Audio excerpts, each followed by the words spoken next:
Welcome to Bootstrap Confidential, the podcast where we talk to successful bootstrappers about the playbook for bootstrapping. I'm Chloé James, and along with my co-host Charles Green, I'm delighted to welcome Taryn Williams. Taryn Williams is a multi-award-winning founder and CEO and one of Australia's most prolific entrepreneurs when it comes to media, talent, and technology. She's a former model, and at 21, she founded and bootstrapped Wink Models, which is one of Australia's most successful commercial modelling agencies, and she still owns that to this day. In 2016, which is when I met Taryn, she launched The Right Fit, which is an online talent and brand agency. And then she also followed that by an influencer marketing agency, The Influencers. In just 7 years, both businesses grew so exponentially that Taryn was able to exit very successfully in 2023. But ready to do more businesses again and again. Her latest venture, I guess she just can't seem to stop creating companies, is founding #Gifted. So we're going to chat with her about that. She's a sought-after commentator, board director, advisor. She sits on numerous boards across the startup and ecosystem and community, providing her advice with all the experience that she has. She's won numerous awards and accolades, and you can check her out in the show notes for this show, see everything that she's done. Despite all this success, she is just one of the most wonderful, interesting, giving people in business that I've ever come across. I first interviewed her on Sky News a number of years ago, back in 2016, as I said. So Taryn, welcome to Bootstrap Confidential. Oh, thank you. And thank you so much for having me. No, thanks very much for joining us. Thanks very much. I really wanted to start, obviously lots of our listeners have either just started their journey or they're contemplating starting their bootstrapping journey. So go right back to your first business when you were 21 years old.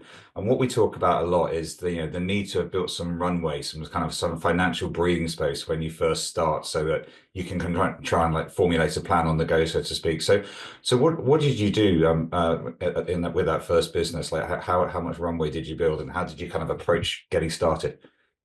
Yeah, look, the great thing with a traditional agency is that the startup costs were quite low. So really we needed, a website, phones, comp cards for the models. There wasn't a great deal of investment required in that business. So I think we launched with about $30,000, and most of it was actually to be able to bankroll payments for our talent, because I launched that business on the premise that we would pay all of our models within 7 days. So juggling cash flow was definitely tight. And given that I was 21, I just absolutely killed myself to work really, really hard, work sort of double shifts, everything that I could get my hands on to bank that first $30,000 to launch with. So I felt that we were comfortable enough to be able to manage cash flow. I didn't draw a salary for the first 2 years and just reinvested every single cent back into the business. So it was definitely painful, I'm not going to lie. And, it comes with huge opportunity costs. There's certainly, no going on holidays, no fancy dinners, no buying nice clothes, anything like that. But I guess being young as well, I had pretty low personal overhead costs, and I had the energy and I had the time and desire to really work hard and sink everything I had into that business. Yeah, I mean, what an age to start. I think 21, that's just insane to start a business at that time. It's amazing. And I love that I love that it's modeling into management. And I was just really interested to know about, you're modeling and you're doing very successfully in that. What was sort of the piece in your mind that went, actually, I'm going to try and manage this whole business, this whole industry, and create something like that? And what was your initial planning in that? And then how did that sort of evolve over time? Yeah, so it was actually called Wink because it was supposed to be like a wink of referral, like on referral agency. It was supposed to be just a really small team. And yes, that you could only come to us if you had been referred by another client. And obviously it's grown exponentially, and that's not the case. But the idea originally came from, I worked in the modeling industry myself for a long time, both as a model and producing for a quite well-known fashion photographer. And I could just see from both sides there was so many inefficiencies and inequalities. So primarily for talent, the payment was a pain. So it took them sort of 45 days to get paid from the date of doing a job. But there was also like a lot of sort of rule by fear, a relationship with their agents. And I just thought, look, this can be done better. I can build an agency that treats talent with decency and respect. It pays them on time. Every other industry in the world manages to pay people fortnightly or monthly. Why isn't that the case with modeling? And then being on the flip side and working sort of client side, I found it really challenging booking models through agencies, and that the response times are really bad and they were quite combative. And so it just really seemed very obvious to me that this could be done better, and it could be done in a way that both clients succeeded and talent succeeded without a great deal of effort. So that was the sort of initial premise came from. And then obviously it was juggling cash flow was the big pain piece, because we'd made this commitment. Our clients would still pay us in 45 or 90-day payment terms, but we would bankroll those payments and pay our models in 7. That's fine. I want to come back to cash flow in a second, but just what you were talking about at the start there. So often, and we were just talking about this on the last podcast, like you don't need a brand new original idea. Like a lot of the time you can just look at something and go, you know what, this is just not very good, and I think we can do a bit better here. But you mentioned a culture of fear. So obviously you didn't build a culture of fear. So how do you go about at the start creating that kind of like fun, vibrant, non-fear culture so that, to help the business kind of flourish and grow? Yeah, so I realized that the sort of age group of our models, 16 to probably 27, was the sort of key age. It was a point of time in their life where they were going through a lot of really big firsts. So maybe moving out of home for the first time, having their first big breakup, going on their first big international trip, getting their first credit card, renting their first apartment, all of those things that normally, if you were in a workplace, a traditional workplace, you'd have people that, were around you all of the time and helping you through all of those sort of big life changes. But if you're a model, you're going to site every single day for different clients. You have no consistency in those relationships. And so you don't really have anyone supportive there for you, to help you through those times, for the wins and the tough times. So being, a model myself, I thought, it actually isn't that hard for us to really deeply get to know our models and be that sort of family for them. And in essence, them for the other models and for us too. So I knew that if I treated them really well, I cared about them, and we were there, if they could ring and say, hey, look, I can't afford to pay rent on Friday. Could you advance me for that shoot I'm doing next week? And we'd say, you know what, as a one-off, that's okay, we'll do that. And it built this really incredible loyalty where we could call them and say, hey, look, we've just had this last minute urgent job come in for a client. Could you help us out? And they'd say, of course.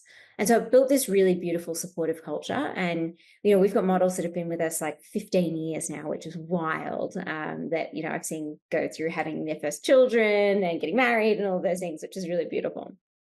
Wow, probably stepping away from modeling and then stepping back into it. Yeah, and coming back. Yeah. Yeah, and times has changed so much. I really want to talk to you about just the rise of the influencer and just what has happened Yeah. over the last 10 to 15 years. I mean, you had this concept and idea in that sweet spot when that began, and we'll talk about Gifted. I just want to jump onto one of Charlie's questions about building that company culture. And who were the types of people that you hired? Who did you bring into team? What were their sort of attributes, and why did you bring them in?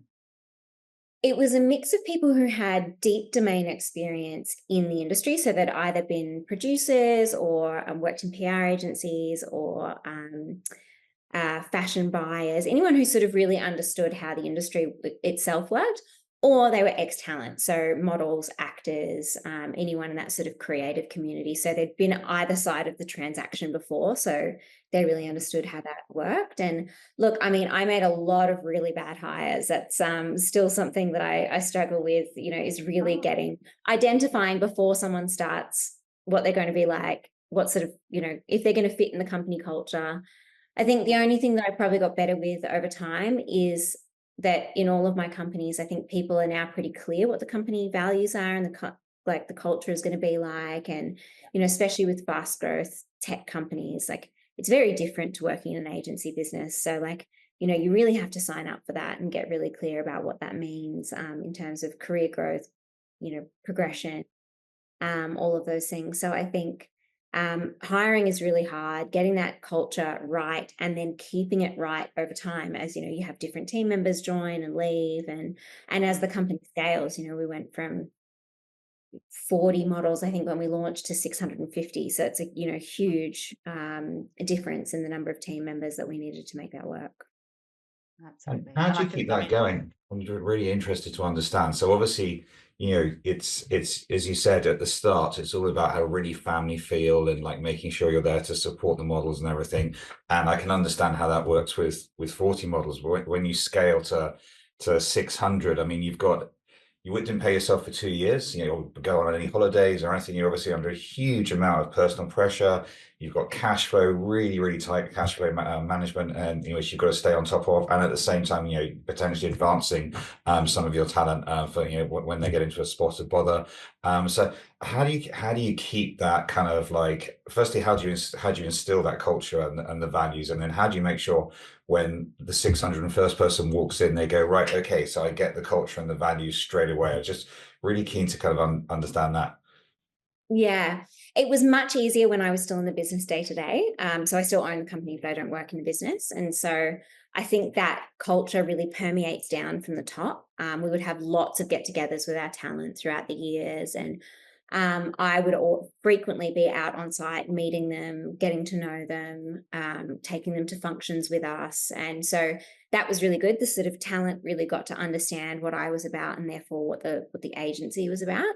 And so it was certainly hard when I stepped away to start the Right Fit. It was really hard to find a way to sort of document that and make sure it was instilled enough in the rest of the team that it could continue to go on and thrive without me. And of course, I really thought when I stepped away from the agency that it would suffer, that numbers would go backwards, blah blah. And actually, there was not as much key man dependency as I had thought. I always joked that was a bit of an ego blow. You think you're like so important to the business, and it's won't succeed without you, and blah blah blah. And then actually turns out it's just fine.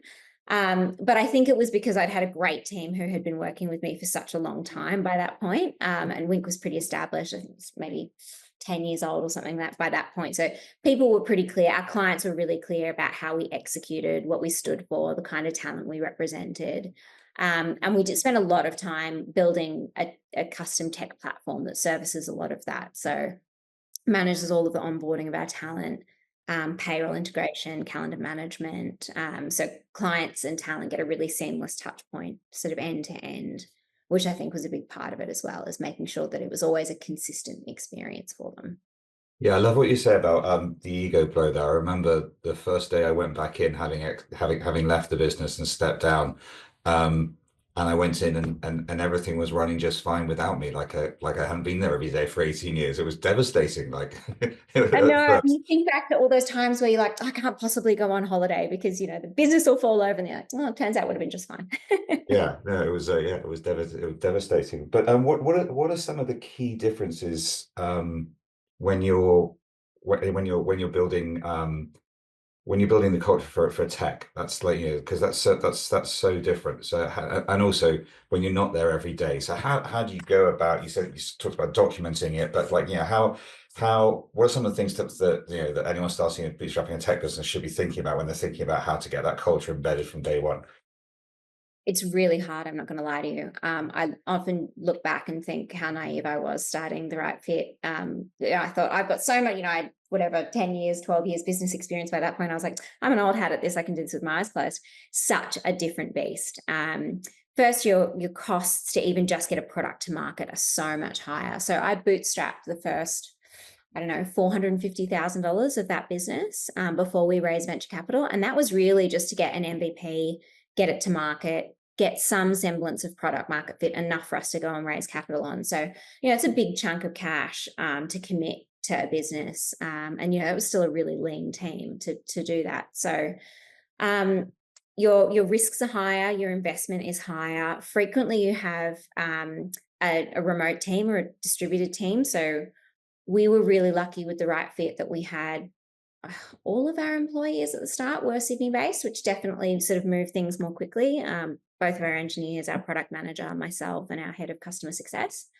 With Hash Gifted, our team is almost fully remote. There's 3 staff members in Sydney, but 2 in the US, 1 in Canada, 1 in Hong Kong, 3 in the Philippines. So it's a completely different beast. So you're trying to building a company culture across multiple different time zones, while you're working with people who maybe don't have the domain expertise. Whereas I look at Wink and it was very easy. You're building quite I shouldn't say that, but quite a simple business that serves one very particular type of customer base.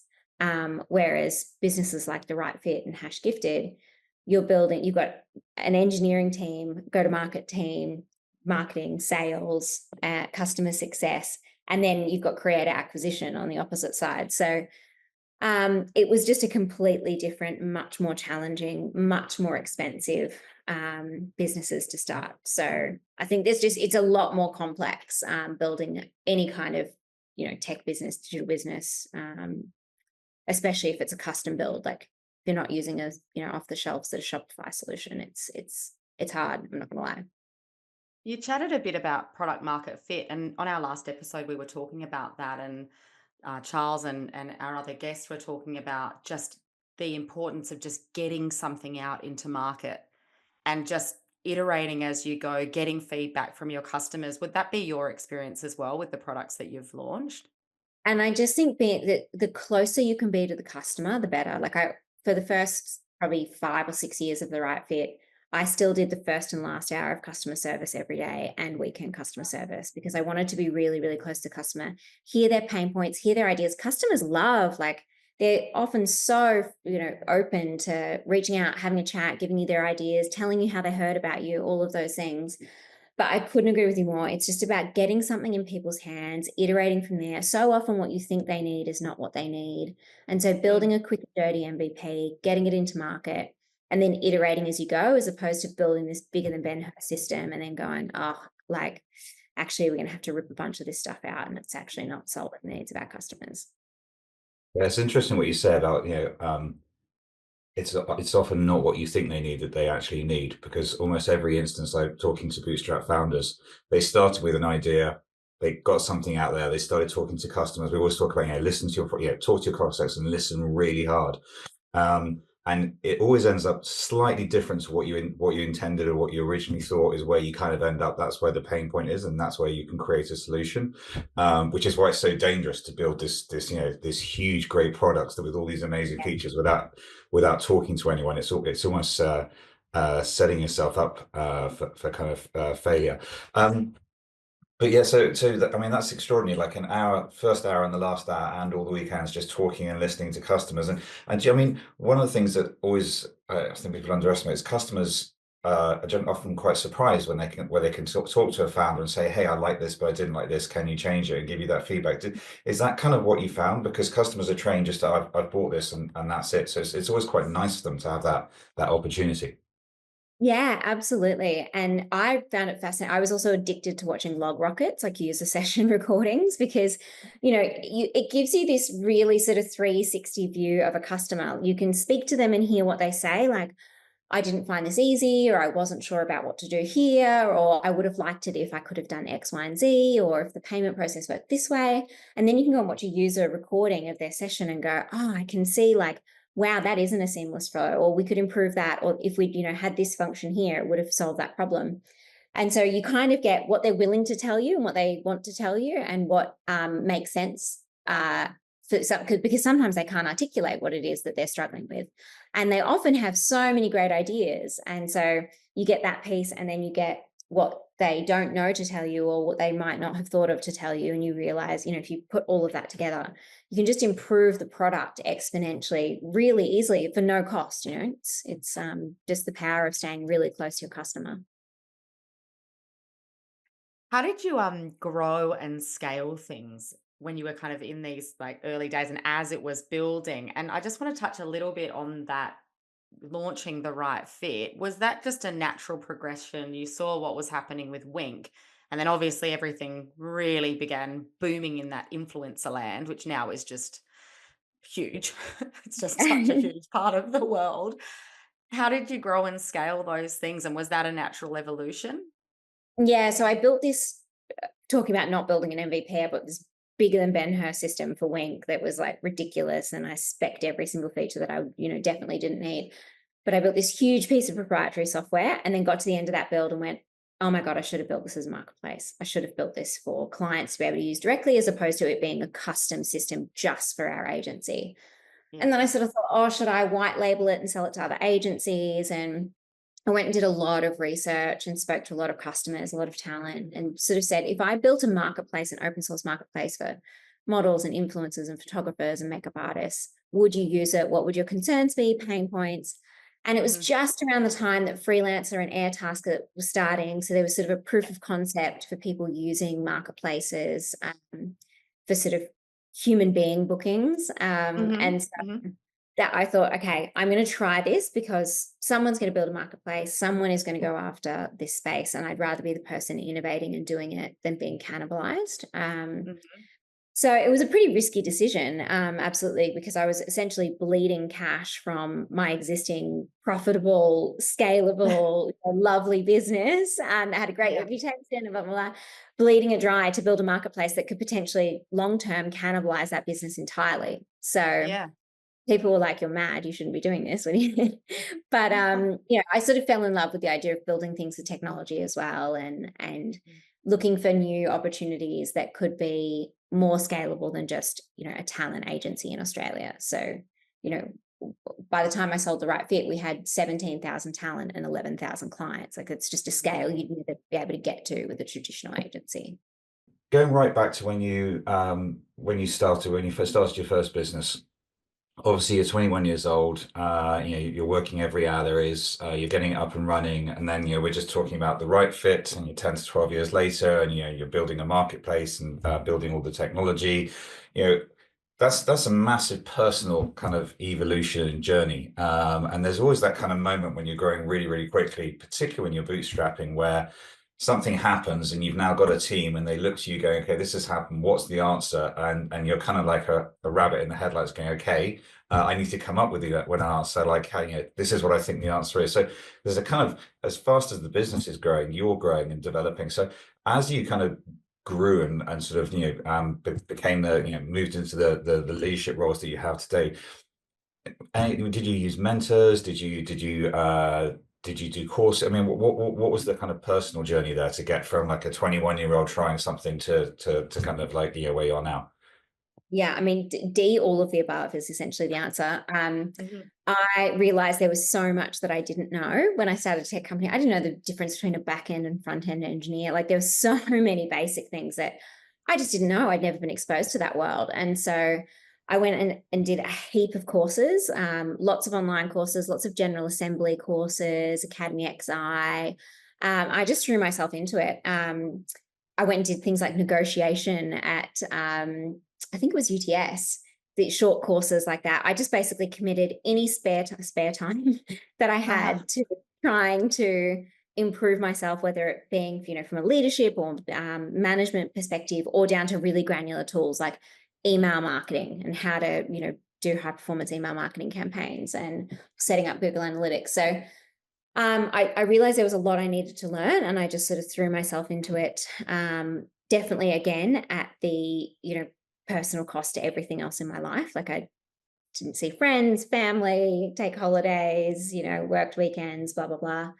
But I thought it was the only possible way that I could get that done, because I was trying to bootstrap the businesses, and I didn't want to raise until we had really good product market fit and the right unit economics. And similar to, where I'm at with Hash Gifted now, is that if I could do it, even though I don't think long-term it's the right decision for, obviously I'm not our email marketing person, but it's really important, I think, as a leader, that you at least understand the fundamentals and you know what questions to ask. So one, that you're not asking unrealistic things of your team, but two, that you can really analyze what's being presented to you and noodle and sort of dig into things and go, does this make sense? Is this the right process for our company? I guess having enough understanding and enough curiosity to try and bring people and resources together around a problem and solve it. So, and then I had a lot of mentors, and I was very unafraid of putting my hand up and asking for help. So I would cold LinkedIn outreach. I sometimes laugh looking back at some of my LinkedIn messages, because I would just cold LinkedIn outreach to people being like, I saw you built a payment gateway, and I've narrowed it down. I would always do a lot of legwork first, but I wouldn't be like, can I have a coffee and pick your brain, which is my most, hated LinkedIn message ever to get from people. But I go, look, I've done all of this research. I've narrowed it down to PayPal, Braintree, Stripe. Here's the rates that I've been quoted. I can see this one does peer-to-peer payments, but it doesn't do international currency conversion. Can you tell me why you chose that particular gateway, not this one? Can I have a 15-minute call, or can I meet you for coffee? And people are like, wow, okay, of course, happy to help. Like, so I beg, borrow, steal a lot of favors. Always made sure I closed the loop with people too. So I would, they'd recommend a book or a course or something. I'd go and do it, and I'd come back and I said, I did this. Can I have another 15 minutes of your time to work through next problem? So I think having that, like hustle, humility, desire to improve, I think was probably the biggest thing. But it certainly did not come easily.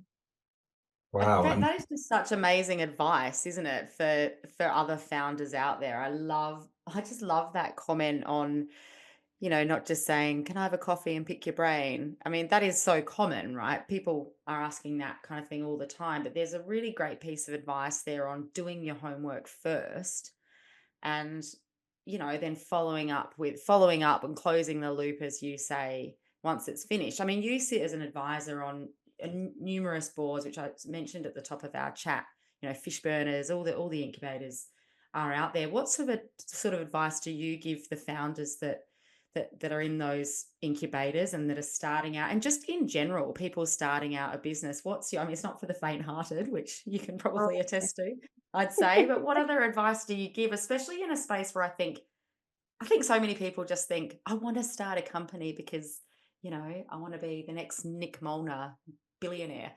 And that's their reason. And every founder I talk to says, don't do it for the money. That is not the reason to start a company.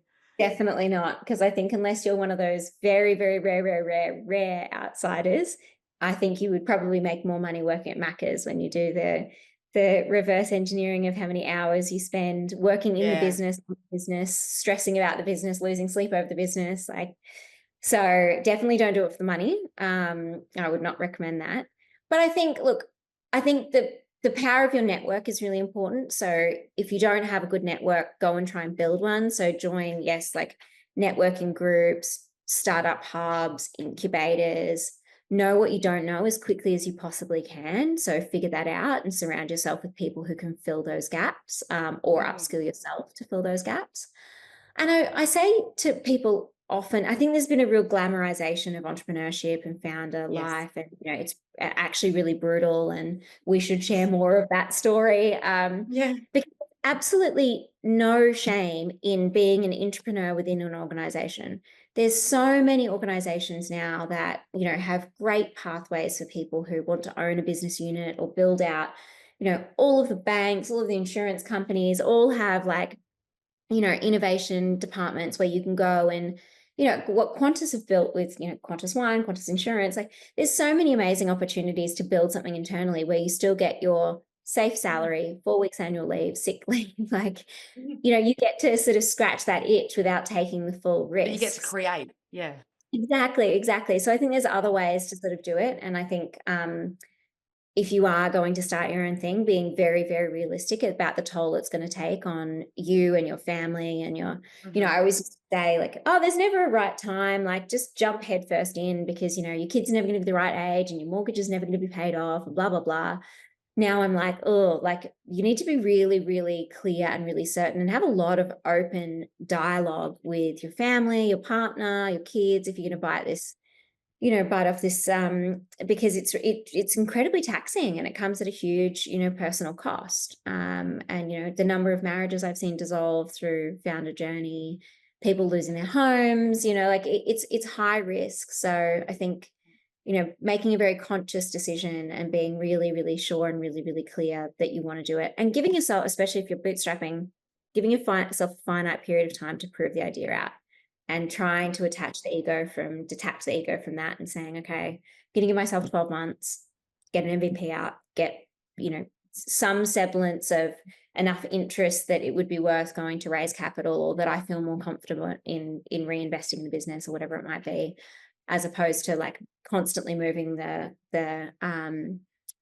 goalposts, because it can be very enticing to do that and say, oh, we just need another 3 months or another 3 months or another 3 months. But that runway is so important, and And as you say, it's almost the curse of the glamorization of being a founder. I mean, 25 years ago when you started a business and you said you were leaving your job to start a business, people kind of like, checked that you were okay. And like that was like an insane thing to do. And all this Totally. series A to E with, didn't really exist outside Silicon Valley. And then you hear all these tales of persistence and determination. So people start, and as you say, they run out of runway and they go, another, I'll double down because another 3 months, another 3 months, another 3 months, and then they can end up in quite a bad place. And it is brutal. Like, and the amount of founders you talk to, as Chloe said, are like, oh, I want to be the next so and so or the next so and so, and why are you starting a business? Oh, because I'm gonna make all this money. And like, the odds are stacked against you, and passion is what you need to work for 2 years for no salary, to forego holidays, to the the mental impact and everything. I just want to go right back to the beginning, because two of the things that are most daunting when I talk to people who are kind of contemplating this are the kind of two words: sales and cash flow. If you've got some sales experience, that's great. You've probably never had sales experience selling something without a brand or a product, just like selling into an empty space. So even people who've been in sales are a little daunted by the concept of that. And then cash flow keeps everyone awake for many, many years, waking up at 3 a.m. with a spreadsheet in your head trying to make the sums add up. So what would you say about that to anyone kind of thinking now? Because obviously, like, you backed yourself to, you went on courses on how to negotiate, you taught yourself to sell, you taught yourself to manage cash. Like, it is daunting, but what are some of the things that people can do to kind of like make it a little less confronting and challenging when they kick off? The one thing I probably had on my side is that I'd worked as a model, so I didn't have a consistent uh, salary coming in every month. So I'd had to be really good at managing my own cash flow from a very, very young age. And my parents were very focused on financial literacy, made sure we understand, from when we were very, very young, about mortgage payments or how credit cards worked and all of those things. So I think if you're not fortunate to have that, or if you haven't had the baptism by fire of, being a contractor or a freelancer and having to manage your own sort of cash flow, go and understand those things. And there's so many, like, Xero is amazing, so many free courses online now where you can just go and get a really good understanding of how to read a P&L. The number of founders who I meet now who don't understand how to read a P&L, or don't understand you don't have to necessarily be able to build a financial model from scratch, but you certainly need to know how to drive one. And so I think before you even go down the process of building a business, being able to sit down and model it out and go, okay, how many customers do I need to reach break even?